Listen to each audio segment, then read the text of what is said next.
É isso aí, amigos, vamos lá com mais um vídeo aqui no YouTube, no canal Fatos, Informações e Opiniões com Ed Moreno, esse humilde jornalista que se tornou a voz do povo de Ponta Porã. Esse canal aqui é para que a população participe, sim, e você pode nos ajudar, né? Você pode nos ajudar clicando no joinha aí, dando o seu like, pode se inscrever no canal. Nós tínhamos, acho que só 12 inscritos, já tem 40 inscritos, né?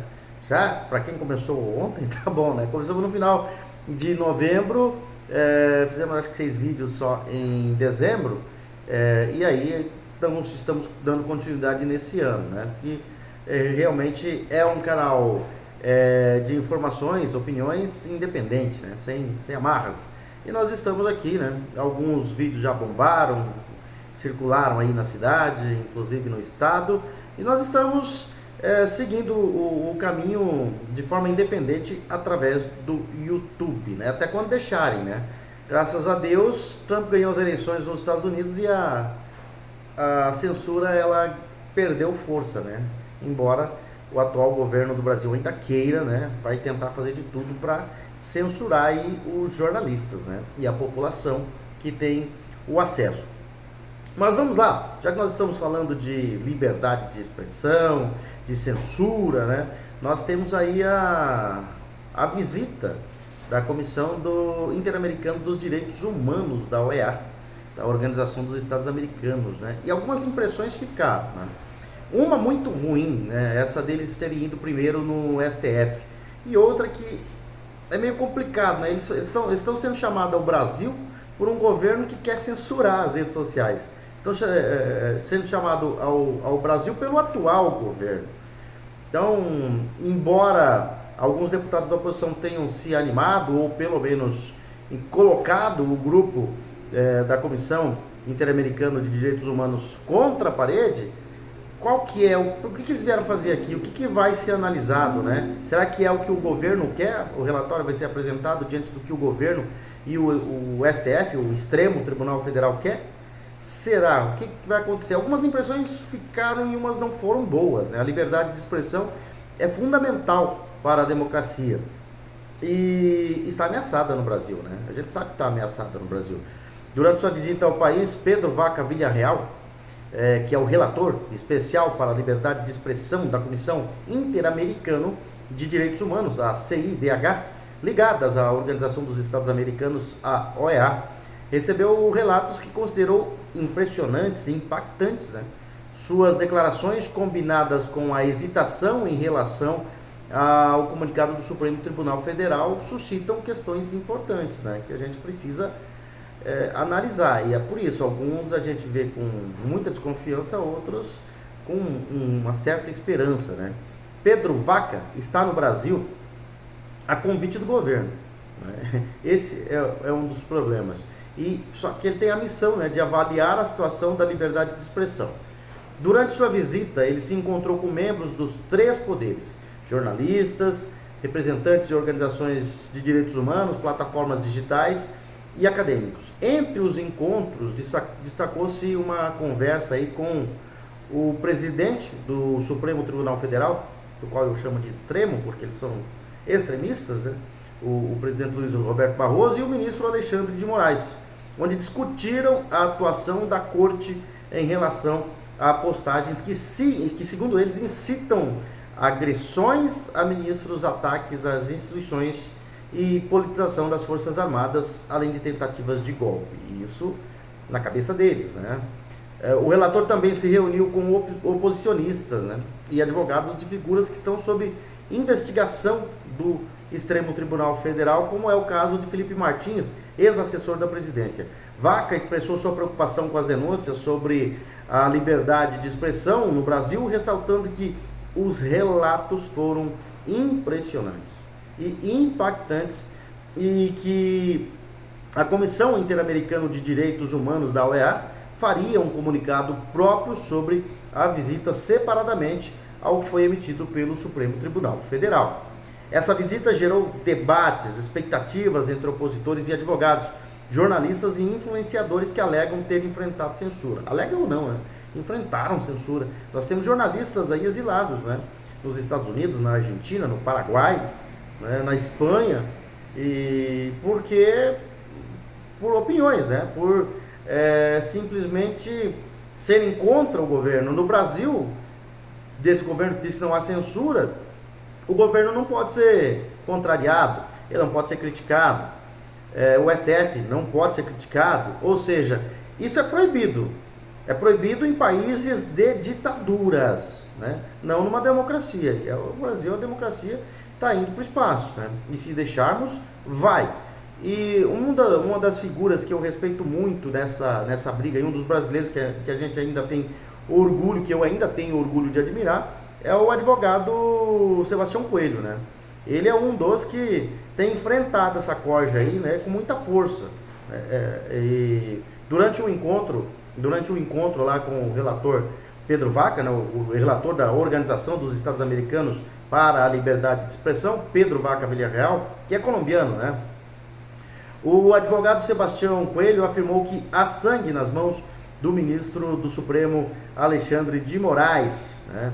E o diálogo aconteceu ontem, quando o Sebastião Coelho, classificou o ministro como o maior sicário do Brasil, né? O maior sicário que o Brasil já viu. Assim, o Sebastião Coelho denominou o ministro Alexandre de Moraes, do Supremo Tribunal Federal, e acusou o Supremo de apoiar medidas controversas contra os presos do 8 de janeiro, incluindo violações sérias de direitos humanos. E o cabra baixo, né, que é o Sebastião Coelho, ele citou como exemplo a morte de Clériston Pereira da Cunha, o Clezão, né, na penitenciária da Papuda no ano de 2023. Ele teve um mal súbito durante o banho de sol, equipes de socorro tentaram reanimá-lo, mas ele não resistiu, né? A morte do Clezão completou um ano no dia 20 de novembro de 2024. O presídio não tinha equipamentos médicos capazes de atendê-lo, conforme o relatório da Defensoria Pública lá do Distrito Federal, que foi publicado pela revista Oeste na época, né? Além disso, o resgate levou aproximadamente 40 minutos para chegar lá. Os médicos enviados ao STF no início de 2023 já haviam, né, o alerta de que houve, né, um alerta por parte de laudos médicos com o ministro Alexandre de Moraes para os graves problemas de saúde que tinha o Clezão, né? Por diversas vezes a defesa solicitou ao juiz do STF a soltura do Clezão. Moraes não autorizou, ele não quis, né? Ele nem sequer apreciou um parecer da Procuradoria-Geral da República pela liberdade condicional de Clezão, que foi solicitado tratamentos médicos adequados em casa. Também na reunião com o relator da OEA, a filha do Clezão, foi um dos momentos mais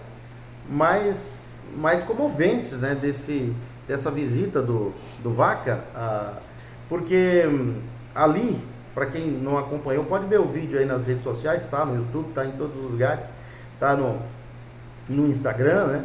E esse foi um dos momentos mais marcantes, né? Um dos momentos mais marcantes porque lá em Brasília, porque esse momento, nas diligências efetuadas aí pelo advogado Pedro Vaca Villarreal, né, que é o relator para a liberdade de expressão da Comissão Interamericana de Direitos Humanos, da OEA, foi certamente esse encontro com a filha do Clériston Pereira, o Clezão, que foi um dos momentos mais comoventes, né? Ou um momento mais comovente até aqui dessa vinda deles, né?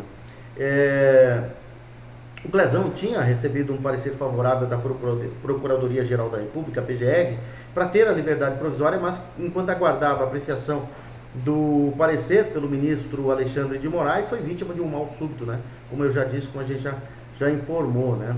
E na realidade o ministro ignorou o parecer da PGR, que considerou o estado de saúde de Clezão, que sofria com comorbidades, ignorou, né? Ele nem considerou viável ou não viável, fato ou não.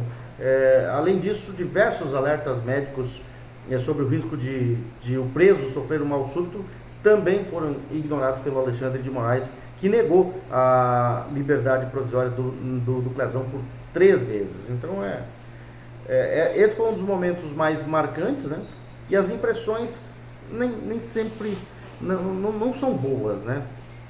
Eu acho que um encontro, alguns, aliás, a maioria, né, dos deputados e senadores de oposição aproveitaram o momento dessa visita para reforçar a campanha da anistia já, né, que deve acontecer, né, por pressão popular deve acontecer. Mas essa visita da Comissão Interamericana para a Liberdade de Expressão da OEA, dos Direitos Humanos da OEA, isso aí é que a gente não sabe o que vai acontecer, né? Qual relatório ele vai apresentar, né? Aquele que o governo quer, porque ele está sendo chamado pelo governo para fazer esse relatório, para fazer essa visita aqui no Brasil, né? Então o governo tem um interesse. Interesse de quem ele vai atender? Será de quem está cerceado hoje, né? Ou quem está sendo lesado nos seus direitos, né? Como diz aí o relator para a liberdade de expressão da Comissão Interamericana, quem teve a sua liberdade de expressão lesada, né, desrespeitada pelo Supremo e pelo atual governo, será que esses serão os beneficiados? Será que esses terão o seu grito de socorro atendido por essa comissão? Ou a comissão vai apresentar um relatório que satisfará o governo atual e ao Supremo Tribunal Federal? Difícil, né? E por que todo mundo fica desconfiado com uma situação como essa? Porque, infelizmente, a Organização dos Estados Americanos, inclusive o relator, o advogado Pedro Vaca Villarreal, colombiano, ele tem um viés de esquerda, né? E aí, como é que vai ser? Né? A esquerda diz que quer censurar e que combate essa liberdade de expressão desses indivíduos que estão foragidos, exilados em outro país, e daqueles que estão presos porque eles violam as leis brasileiras e por isso, né, eles atropelam, cerceando todos os direitos desse pessoal aí, né? E aí, agora, o que vai acontecer? Vamos lá, já que a gente está falando desse governo, né, falando da visita da Comissão Interamericana de Direitos Humanos, da OEA, mas também citando o governo, porque foi eles que trouxeram eles para cá, né? O governo Lula tem feito um corte intenso no Bolsa Família, né? O governo que gosta dos pobres, né? O governo do amor. Intenso, né? E já excluiu mais de 1.100.000 beneficiários desde que o petista assumiu a presidência. E em janeiro o programa contava com 20.500.000 famílias. Quando Jair Bolsonaro deixou o poder no final de 2022, eram 21.600.000 pessoas, segundo a apuração do portal Poder 360, né? Ou seja, quando o governo que não gostava de pobre, que era do Bolsonaro, estava no poder, 21.600.000 pessoas, famílias, né, eram beneficiadas. Depois que o governo do amor assumiu, foram 1.100.000 pessoas que estão sem, né? E essas reduções, segundo o governo do Lula, né, é para combater fraudes, né? Então, essas reduções estariam sendo feitas para minar fraudes, né, do Bolsa Família. O problema é que a gente está vendo aí, né, na internet, principalmente no Instagram, no Facebook, no X, no X, né, de que muitas famílias que precisam, né, pobres mesmo, né, miseráveis mesmo, que dependiam do Bolsa Família, estão tendo esse benefício cortado. Que fraude poderia estar fazendo essas famílias, né?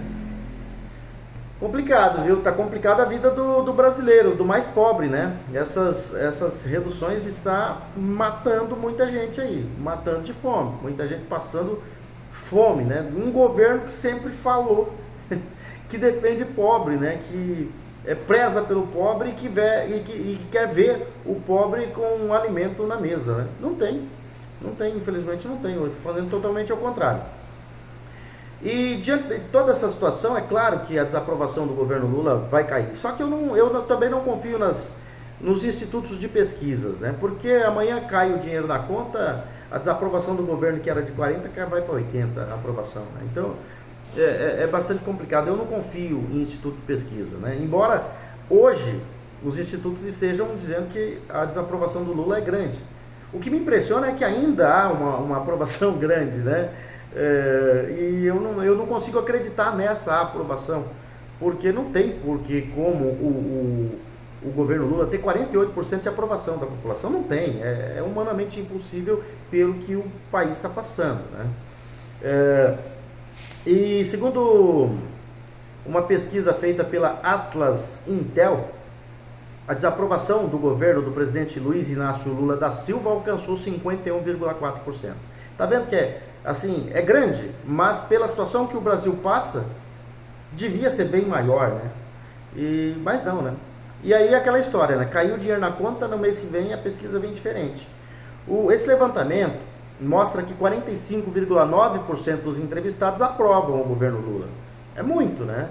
Enquanto que 2,7% não souberam responder. Em relação à pesquisa de dezembro, a desaprovação subiu 1,6 ponto percentual, né? Confirmando a tendência de alta observada desde abril de 2024, quando 43,4% dos brasileiros avaliavam negativamente a gestão. Aumentou, né? Mas é hora dos institutos de pesquisas ganhar dinheiro também. E é nessas horas que eles aparecem com os números para assustar um governo e receber o dinheiro para depois tentar mudar a opinião pública de alguma forma com uma pesquisa com a imagem, né,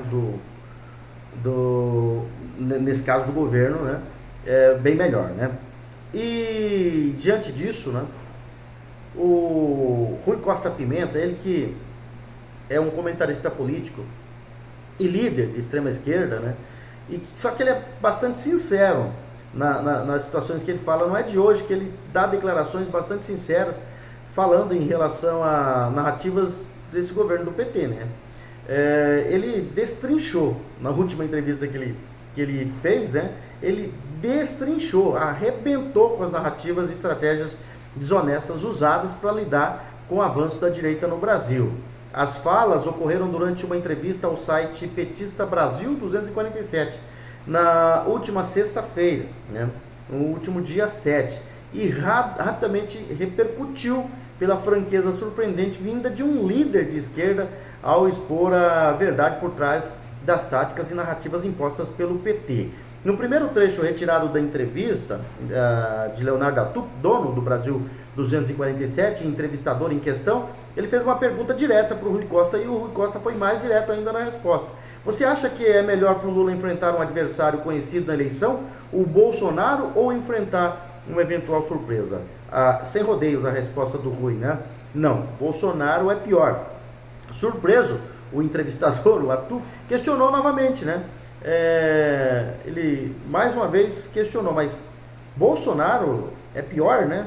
Por que ele acha que para o Lula enfrentar, qual seria melhor para o Lula enfrentar, o conhecido Bolsonaro ou um desconhecido na eleição? E ele disse que não tem jeito. A situação hoje para o PT enfrentar é o Bolsonaro, né? É o pior nome a se enfrentar, né? Bolsonaro, segundo ele, é muito popular, um grande líder popular, e o que é preciso ver é que o Bolsonaro, se ele consegue ou não transferir a sua popularidade para outra pessoa, se ele não for o candidato. Mas por que está todo mundo interessado em tirar o Bolsonaro da jogada? Não é luta contra o fascismo, é manipulação eleitoral. Palavras do Rui, né? E ele diz que não há uma guerra contra o autoritarismo, mas sim uma estratégia suja para afastar um adversário das urnas. O Rui ainda completou dizendo que o pessoal não quer ver isso porque existe aí uma religião que o PT não quer ver isso porque existe aí o que ele chama de religião que diz que tudo que acontece com o Bolsonaro você tem que dizer que é bom, e tudo que o Bolsonaro faz você tem que dizer que é ruim, mesmo que você não enxergue dessa forma. Ou seja, você precisa concordar com o que eles querem, né? E todas essas declarações vêm diretamente do presidente de um partido de extrema esquerda, que é o Rui Costa Pimenta. Ele é presidente do PCO, né? O Partido da Causa Operária. Em outras palavras, ele entregou o jogo, né? Já no segundo trecho da entrevista, o Rui leu uma pergunta enviada por um espectador.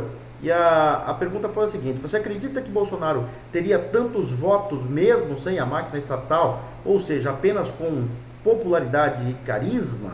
E novamente Rui Costa surpreendeu com sua resposta contrariando diretamente a narrativa da esquerda, afirmando que o bolsonarismo não está em declínio, mas sim em plena expansão, e que o próprio PT tem um papel fundamental nesse crescimento.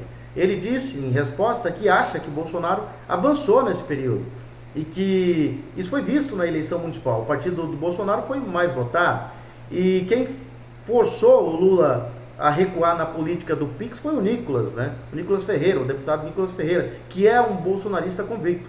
O bolsonarismo é uma força popular muito importante, segundo Rui Costa. E o Rui não parou por aí.